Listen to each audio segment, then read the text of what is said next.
Bien, أعوذ بالله من الشيطان الرجيم بسم الله الرحمن الرحيم الحمد لله رب العالمين وصلى الله على محمد وعلى آله الطيبين الطاهرين.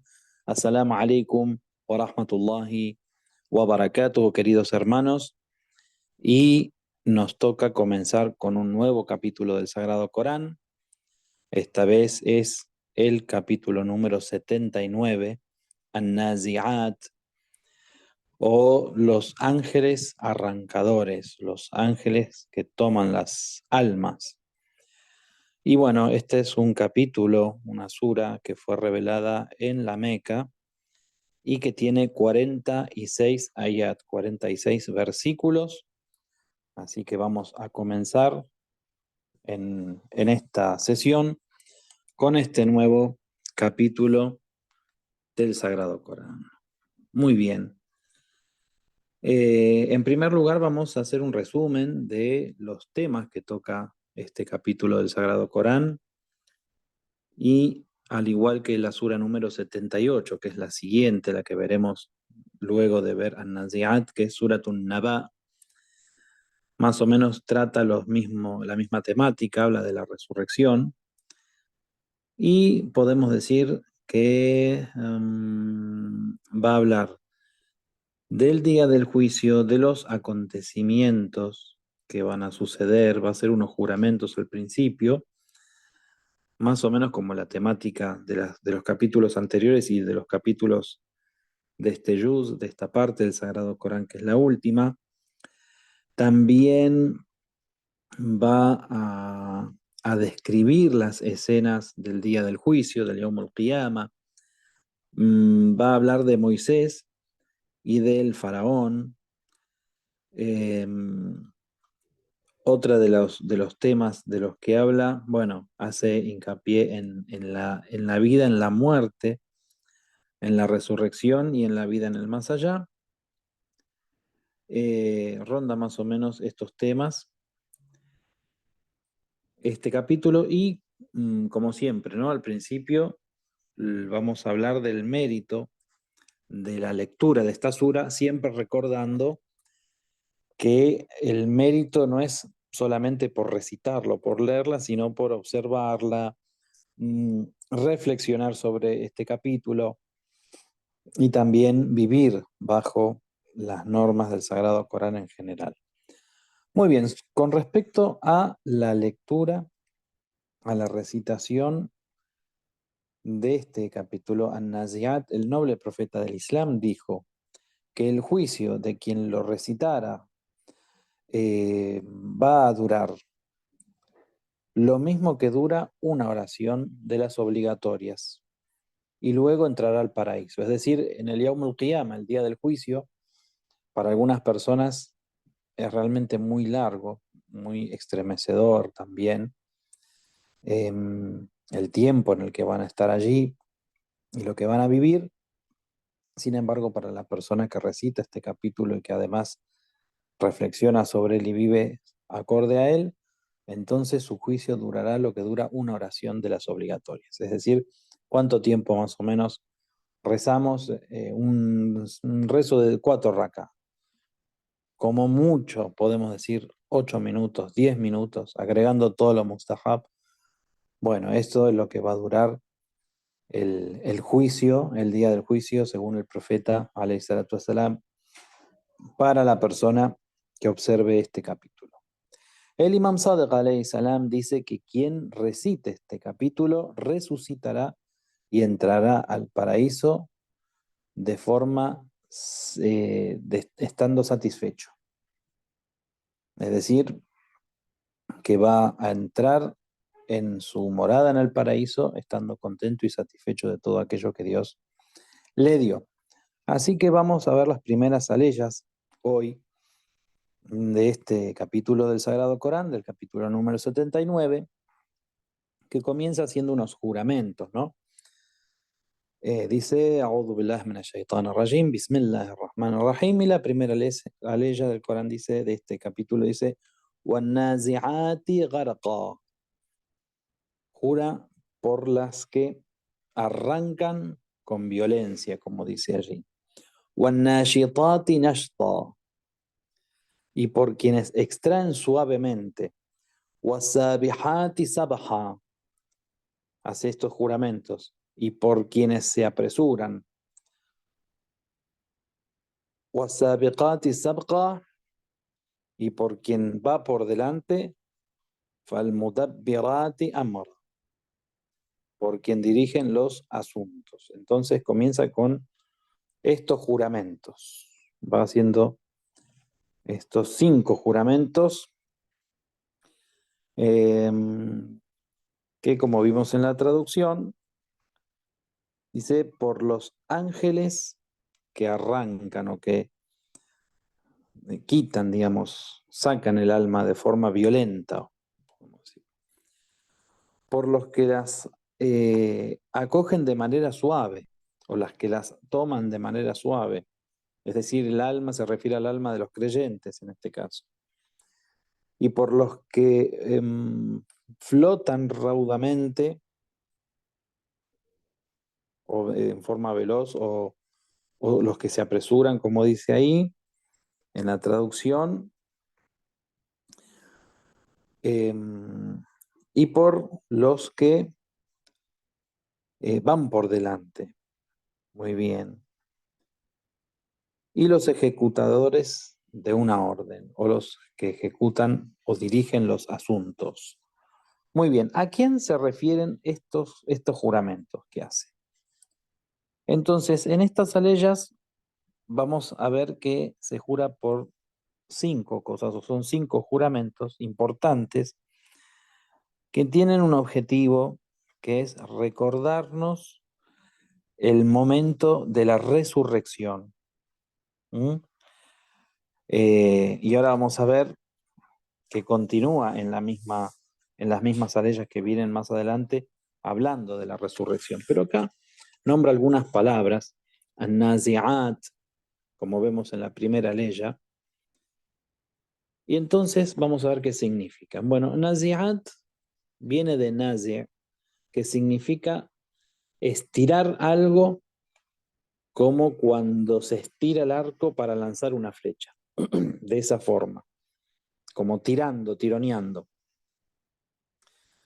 Y esta es una palabra que se usa para las cuestiones que tienen que ver con lo espiritual, por ejemplo, arrancar la enemistad del corazón, eh, o arrancar el cariño, ¿sí?, de una persona, se utiliza en esta forma. Luego utiliza la palabra garqa. Gharq viene, o gharq, que en persa también tiene un significado que es ahogarse o sumergirse en el agua. Ahogarse, bueno, en persa lo utilizan esta palabra para decir ahogarse, pero aquí señalan que es sumergirse al agua o estar sumergido en una intensa fricción. Pero la palabra gharq acá viene con un significado un poco distinto, y dice el libro de Tafsir que viene de el infinitivo igraq, y que el origen significa estirar un arco lo máximo que fuera posible, ¿sí?, como la otra palabra anterior. Luego, o sea, también podemos decir que esta palabra se utiliza como una acción exagerada también, o como dice en la traducción, con violencia. También se puede traducir de esa manera, o por eso realmente lo han traducido de esa manera. Muy bien. El vocabulario o el vocablo nashitat que utiliza, an-nashitat nashta, que viene de esta raíz nashat, su origen significa deshacer de los nudos con suavidad. Se llama anshat a los pozos de poca profundidad de los cuales se puede extraer el agua con facilidad. Y unshitat se le dice a los camellos cuando corren luego de que se les da una orden de empezar a correr. En conclusión, este vocablo habla de ejecutar con facilidad. También, bueno, quitar o extraer suavemente, que como dijimos anteriormente, está hablando de cuando se extrae con suavidad o cuando los ángeles, porque acá estos juramentos los hace por los ángeles, cuando los ángeles toman de manera suave el alma de los creyentes. Y en la primera ley, an-nazi'at, es cuando toman los ángeles con violencia, con fuerza, el alma de los incrédulos. Muy bien. Por eso utiliza este vocabulario. Wasabihati subha. Sabihat viene de sabah. Y aquí nos dice que significa una marcha veloz sobre el agua o sobre el aire. También se utiliza para nadar esta palabra y viene también en otras partes. También dice, se utiliza como la marcha veloz del caballo. Y de esta raíz también se extrae la palabra tasbih, que tanto conocemos, que significa alabar a Dios, o decir subhanallah. Entonces, en este sentido, tasbih es como una forma veloz en el camino de la adoración a Dios, también se puede decir, o una forma veloz para llegar también a Dios, ¿no? Con esa, digamos, con esa idea viene la palabra tasbih. Muy bien, el término sabiqat que utiliza fasabiqat en sabqa, que utiliza en el otro juramento, dice es derivado de la raíz sibqat y significa emularse o competir. Por eso, quienes van por delante, digamos, adelantarse también puede ser, en ese sentido, adelantarse con velocidad. Luego utiliza falmudabbirati amra. Este mudabbirat viene de tadbir y significa precaverse. De esta forma, ser precavido y pensar en el futuro permite obrar de mejor manera. El vocablo tadbir también se utiliza en este sentido de ser precavido en los asuntos. Y bueno, estos 5 juramentos que hace al principio nos dejan ciertas incógnitas que ahora vamos a tratar de revelar.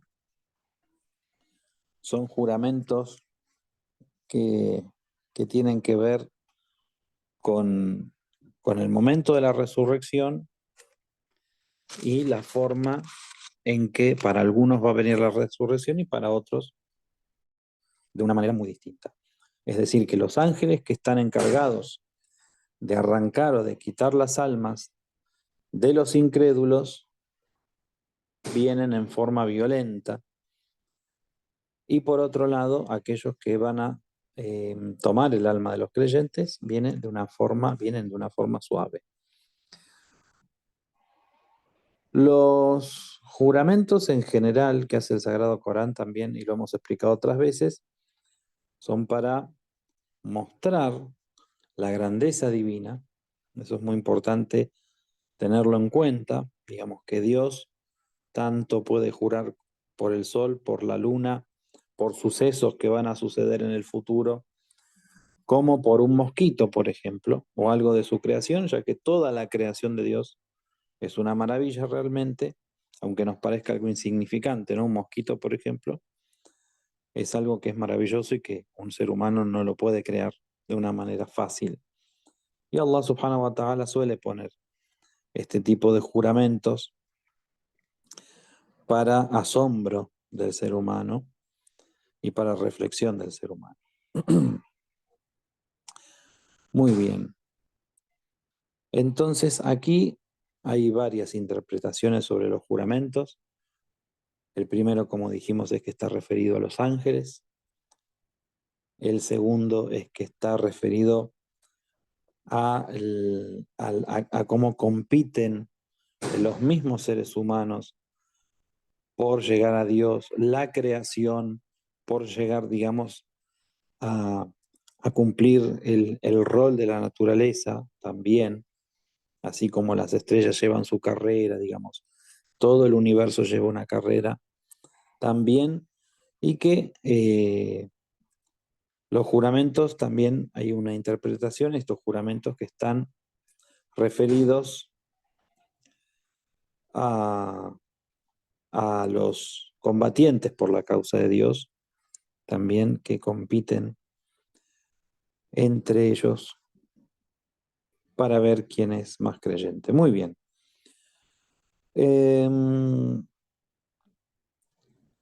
Hay un dicho del Imam Ali alayhi salam sobre la primera parte de esto, la primera y la segunda ley ya, y como se dice, los versículos que nombran a los ángeles. El Imam Ali alayhi salam dice que se refiere a los ángeles que incautan violentamente las almas de los incrédulos, quienes lo hacen con la misma violencia con la que el arquero estira su arco, relacionándolo con el otro significado de cada palabra, ¿no? Es decir, con el movimiento que hace el arquero cuando estira el arco para lanzar la flecha. El mismo Imam Ali alayhi salam lo explica. Luego hay otro dicho del Imam Ali alayhi salam para explicar an-nashitat y sabihat y mudabbirat, estas tres palabras que también utiliza. Entonces, el Imam Ali lo mismo, hace una interpretación parecida a lo que hemos leído, y entonces se expresa de esta forma el incautamiento de las almas de los incrédulos y de los creyentes. Y bueno, como sabemos, hay otros versículos que hablan de lo mismo y cómo siempre Dios divide entre dos bandos, ¿no? Al ser humano, entre los que están con la verdad, entre los que son creyentes y los que son incrédulos.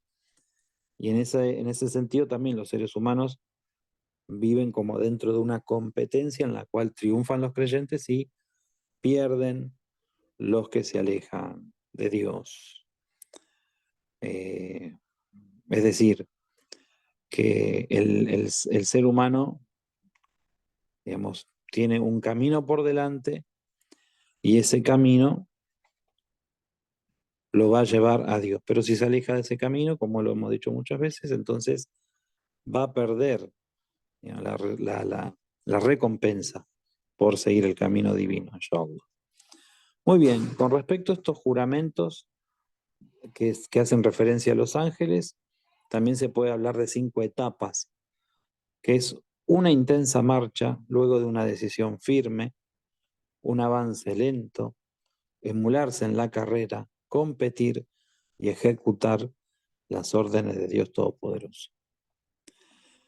Entonces llegamos a esta parte que dice Yawma tarjufu rajifa tatba'uha radifa qulubun yawma'idin wajifa. El día en que suene fogorosa la trompeta, que resuene por segunda vez, ese día los corazones estarán agitados. Ya aquí empieza a hablar directamente de la resurrección y del Yawm al-Qiyamah. Entonces, lo primero que vemos es que en ese día, o ese día llegará cuando suene fragorosamente la trompeta.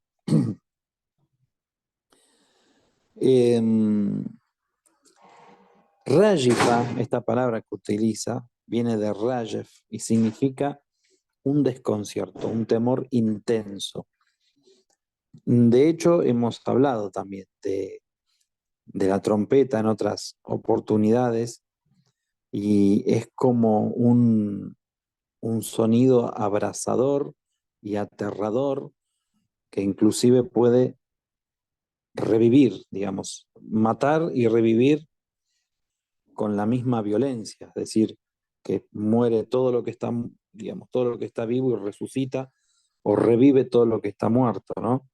Por lo aterrador que es. Y es una creación de Allah subhanahu wa ta'ala, por supuesto.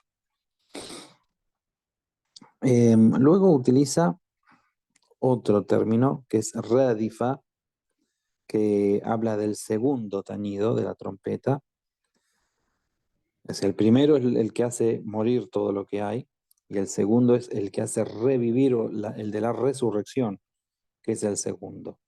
El Sagrado Corán también lo menciona en otra ley, cuando habla de la trompeta, que quienes están en los cielos y en la tierra van a morir, y que lo único que queda es la faz de Dios, lo único que queda vivo, siempre. Luego viene la segunda trompeta, y allí lo que hará es que resuciten todas las cosas. Y en ese día, como dijimos, los corazones, qulubun yawma idin wajifa, en ese día los corazones estarán estremecidos, pasmados. ¿Qué es lo que sucede? Lo que sucede es que los corazones de los incrédulos, de las personas que han hecho el mal, de las personas que no han arreglado las cosas con Dios, entonces van a tener miedo, van a estar asustados, van a preocuparse solo de sus actos y lo que les viene por delante, por aquello que han hecho en el pasado. No así lo de los creyentes, es decir, el creyente puede llegar a sentir miedo, preocupación, pero no como van a sentirla los incrédulos. El incrédulo en ese momento realmente se va a ver en el infierno antes de haber ingresado. Es decir, va a tener una certeza y le va a quedar una mínima esperanza a ser salvado o a la misericordia divina, pero verdaderamente eh, el temor va a ser el reflejo de sus actos, también de alguna forma podemos decir. Muy bien, entonces utiliza este vocabulario wajifa, qulubun yawma idin wajifa, y wajifa significa una marcha veloz, un temblor, también podemos decir. Entonces, de otra forma, los corazones van a ir rápido, van a estar estremecidos justamente, van a tener taquicardia, van a estar asustados. ¿Mm?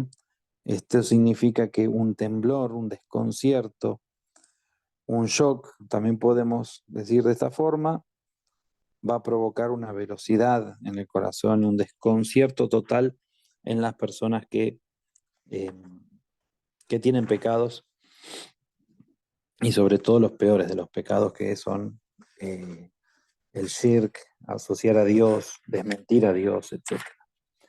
Muy bien. أبصارها خاشعة يقولون أئنا لمردودون في الحافرة. Entonces, ¿qué es lo que sucederá? Las miradas estarán khashi'a, estarán sumisas, temerosas, van a tener khushu', que es una especie de temor reverencial, un sentimiento de, de temor que no es jauf, que no es el miedo, es un temor reverencial, estar estremecido también significa. ¿Mm? Entonces, absaruha khashi'a. Podemos también señalar un punto, que es que los ojos en ese día van a estar como perdidos, como mirando en un solo punto, por el temor que se tiene. ¿Qué es cómo será en ese momento todo que el ser humano queda totalmente ido y pierde conciencia de todo lo que lo rodeaba y todo lo que en este mundo perseguía? Ya en ese momento ni el recuerdo de eso va a quedar. Por eso a veces nosotros perdemos el tiempo en nuestra vida detrás de cosas, detrás de lugares, detrás de situaciones, no sé, perdemos la vida realmente detrás de cosas que en ese momento ni siquiera las vamos a recordar. Entonces, lo que nos va a ayudar en ese momento, sí, es la súplica, el rezo, digamos, las buenas obras.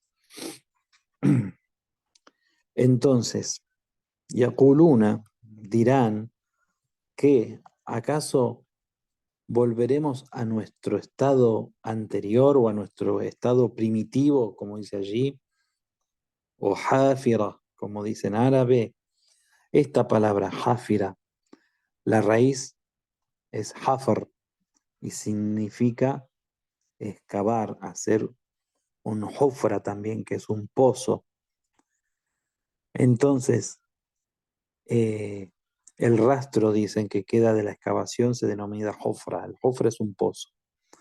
Hafer es la herradura que se pone al animal y que cuando va caminando va como haciendo pozos en la tierra, va cavando la tierra. Y por eso Hafira se le empezó a decir al estado primitivo de las cosas, ¿sí? No sé, es una forma de relacionar las palabras que tienen los árabes y, y este Hafira, si viene del Hufra o de Hafr, mejor dicho, el Hufra, que es el pozo, la huella, digamos. Al- el, el- el- el dejar una huella en la tierra, ¿sí? Es como también volver al estado primitivo, digamos, de la tierra, en alguna forma, digamos. Quizá de ahí viene la relación. Entonces, el hombre, el ser humano en ese momento, dirá, ¿acaso es que en verdad volveremos a nuestro estado primitivo, aunque también seamos huesos? A izakunna idaman, el idama son los huesos. Cariados, es decir, nájil, nájera, significa como descompuestos, podridos, ¿sí? Y esto es una pregunta que aún hoy se sigue haciendo el ser humano y que muchos se burlan incluso de la creencia en el más allá o del día del juicio. Muchos se preguntan cómo nosotros, una vez que estemos muertos y que nos coman los gusanos y que nos volvamos polvo y que ya no estemos en este mundo, ¿acaso es verdad? ¿Vamos a ser reconstruidos? ¿Cómo puede creer una persona eso? O sea, ya se lo planteaban al profeta y lo siguen planteando hasta el día de hoy. Al principio de la Surat Qaf también se hace esta pregunta: ¿cómo puede ser que el ser humano, luego de estar descompuesto completamente, entonces Dios lo vuelve a reconstruir? Entonces la interpretación que se hace aquí es justamente de esa pregunta que se harán aquellos que niegan la resurrección, que niegan la otra vida, em, digamos, lo que sucederá el día del juicio final. Y entonces llega a una parte que dice que hay una respuesta. Pero me falta una parte, a ver. Sí, señor, me falta la de ella, que sigue qalu tilka idan karratun khasira.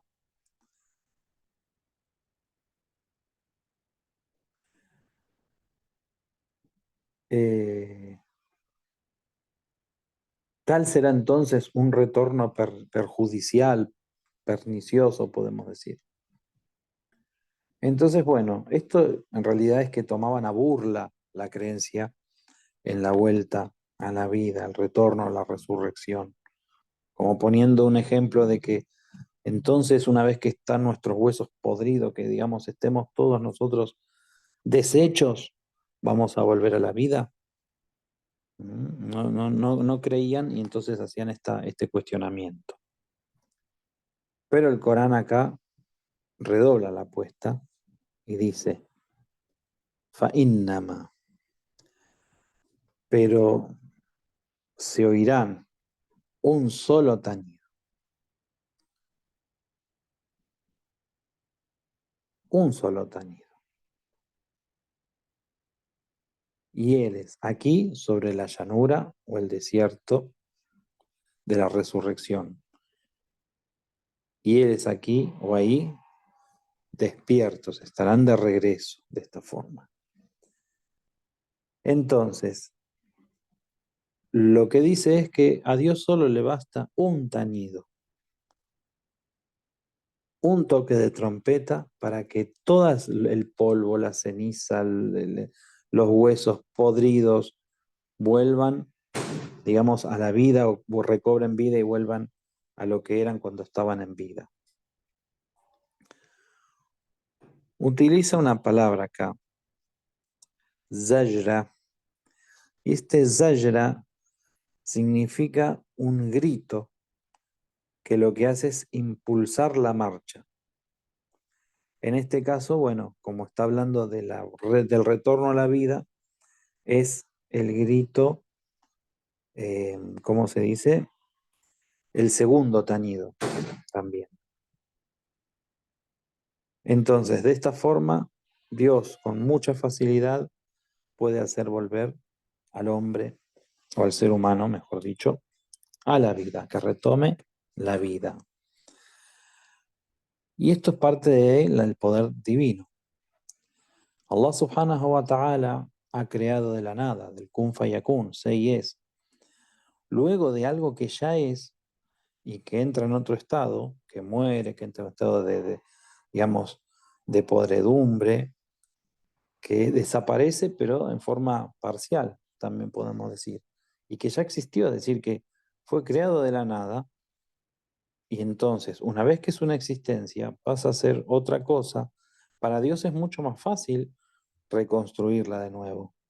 Y es mucho más fácil también creer en esa reconstrucción de algo que fue, que la misma creencia de algo que no fue y Dios lo trae a la existencia. Eso es más maravilloso todavía que la resurrección.